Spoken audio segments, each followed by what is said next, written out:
Good morning.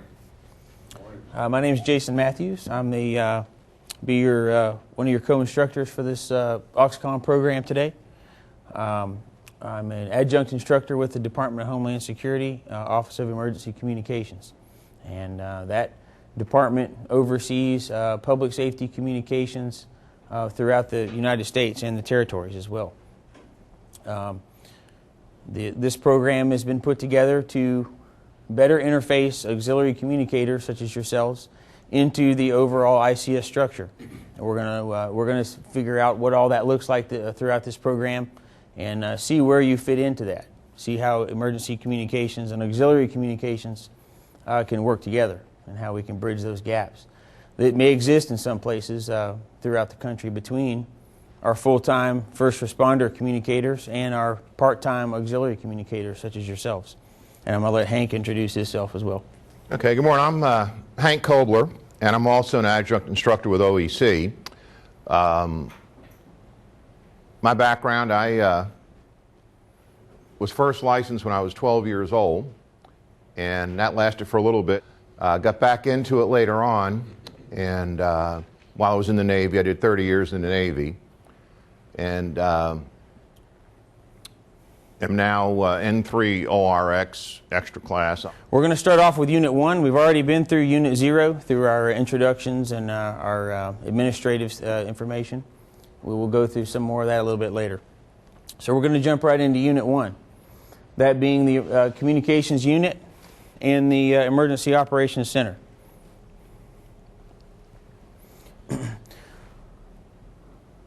Everybody knows what an EOC is, right? Anybody not know what an EOC is? That's pretty standard within our roles as auxiliary communicators. Everybody pretty much knows what the EOC is.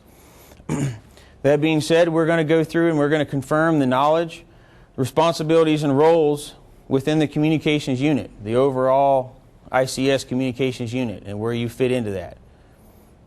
Who's in charge of the communications unit and what all those other positions are. We're also going to discuss the planning cycle within Unit 1. We're going to discuss the Planning P and how we utilize that national model to plan for upcoming operational periods, to take our known issues, to take our known resources, and we're going to put tactics together. We're going to determine what our tactics need to be. We've got this issue here. We've got this problem. We're going to develop our tactics, and we're going to develop our operational plan around that Planning P cycle, so that we can take our resources that we have, we know what's coming in, and we can put those to work most efficiently the way possible that we have.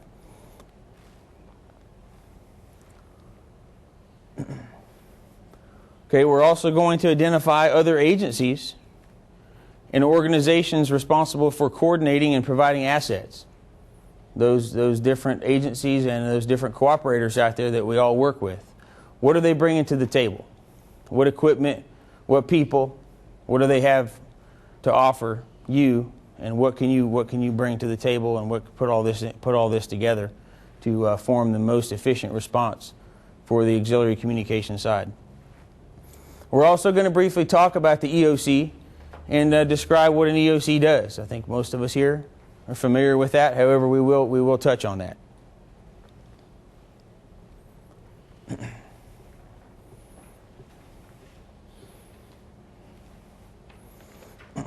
Okay, within the overall ICS framework, which is the Incident Command System, right here at the top we've got our Incident Commander and we've got our Command and General Staff. Where does the Communications Unit fall in? Communications Unit falls into the Logistics section and underneath the Services branch, if there is a Services branch. Now, going back to our ICS fundamentals, who are we going to answer to if we don't have a Services branch? Anybody? Section. Directly to the Logistics Chief, absolutely. And it's very often, it may be possible, we may be working on an incident that does not yet have a logs chief, or it may be a small enough incident where there just isn't one. Who are we going to go to next? Directly to the IC, or maybe possibly the Operations Section Chief, possibly, depending on the size and scope of what's going on. However, we all know that if there is not a If these positions aren't filled, the next immediate supervisor up the chain will assume that role or take that role. That being said, quite often, you as an auxiliary communicator may be called to at different times, or you may have already had this experience to where you may be the only communications person there that has any idea what's going on about any communications. So people are going to be coming to you wanting to know, hey, how do I do this? What channel do I need to be on the 205? All those different types of things, and we're going to help you figure out what that's going to look like and how you're going to get there from here. Okay, here's some additional flow chart here of the communications unit and where we fall in. This may be on the scene of an incident. As you can see here, this is actually has the communications unit broken down into its different facets and different functions. As you can see here, we have the AEC, or the Auxiliary Emergency Communicator, off to the side here. And when we're talking about Auxiliary Emergency Communicators, or AECs, you're going to hear that term referred to in this course. That's an overall term for a auxiliary volunteer communicator. That being said, when we work under the ICS structure, under the NIMS framework, we tend to jettison what agency we work for, or whatever the case may be. If I have a big hurricane in Florida, I call for Hank to come down, and let's say Hank is going to be my logs chief, or whatever the case may be. It's not going to say, you know, what agency he works for. We tend to jettison all of that stuff, and we're going to use that same principle for auxiliary communications within the ICS framework going forward. We're going to jettison all those different terms, whether you be from a Salvation Army group, whether you be from a Red Cross group, whether you be from ARES, RACES, all the different organizations that are out there. We're going to jettison all of that, and you're going to be an auxiliary emergency communicator to the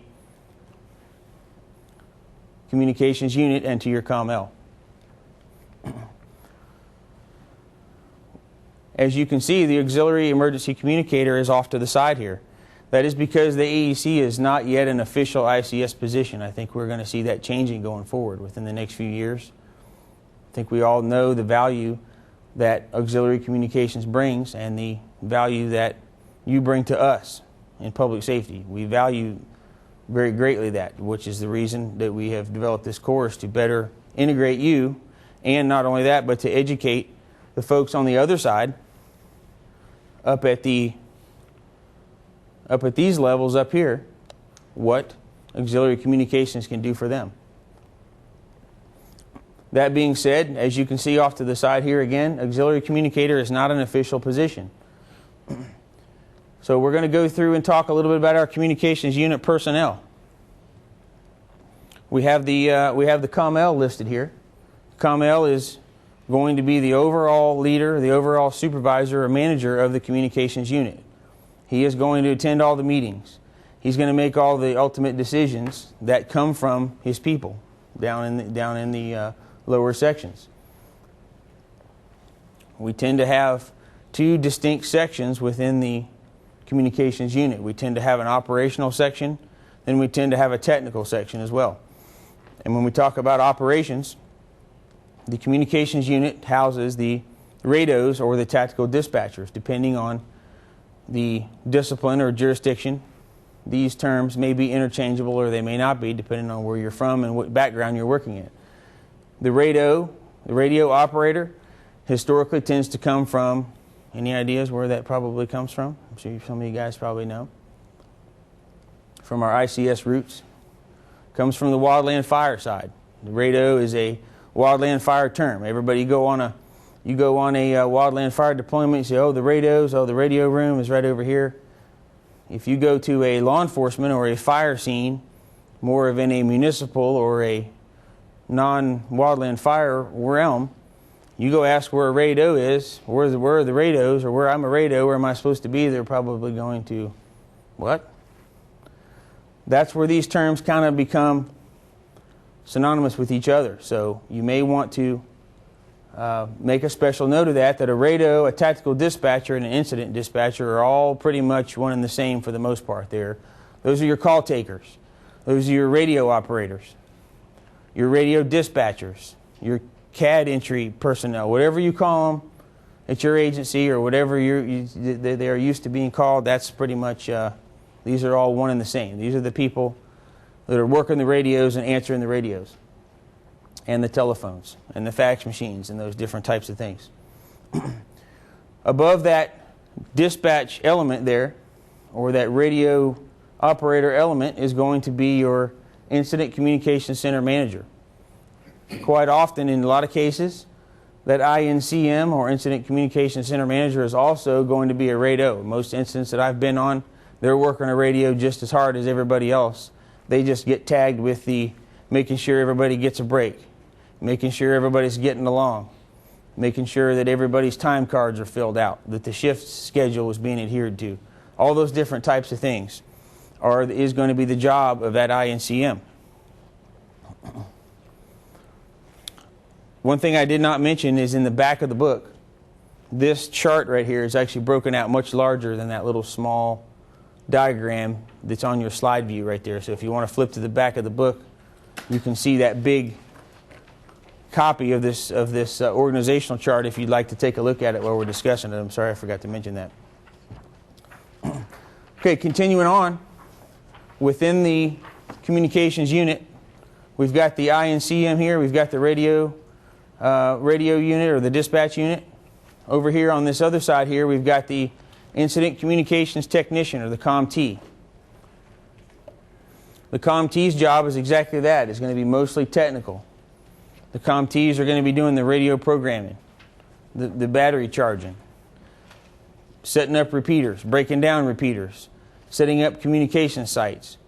And in my world, it also involves a lot of IT type stuff, data connections, telephone, satellite, servers, GIS information. All those different types of things are going to fall under that Incident Communications Technician, or COMT, role. Do we have any COMTs in the room? Anybody been to a COMT program? I know of at least one person. I've had him in my class here recently. We have a couple of those in the back here as well. So that being said, and actually, how many Comm Ls do we have? We have some Comm Ls in the room as well. We got one. Okay. I guess I'll have to come back and have to do another one. So that being said, our communications technicians, or our COMTs, are going to be our technical horsepower. Those are the people that are going to get things done on the technical side of the house. Over here, we also have a position called a technical specialist, a THSP.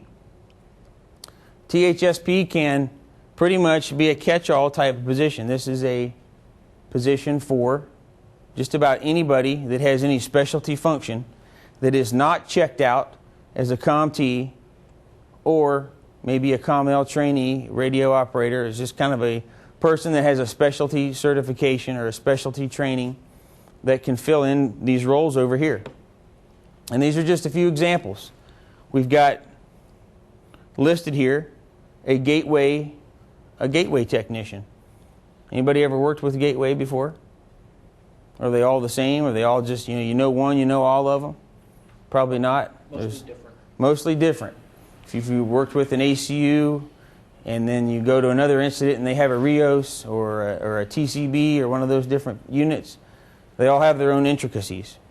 And I certainly, if I'm going to order up a gateway on my incidents, I'm going to want the guy that knows that thing inside and out to be running it, not somebody that may not. So that's where this type of position comes into play.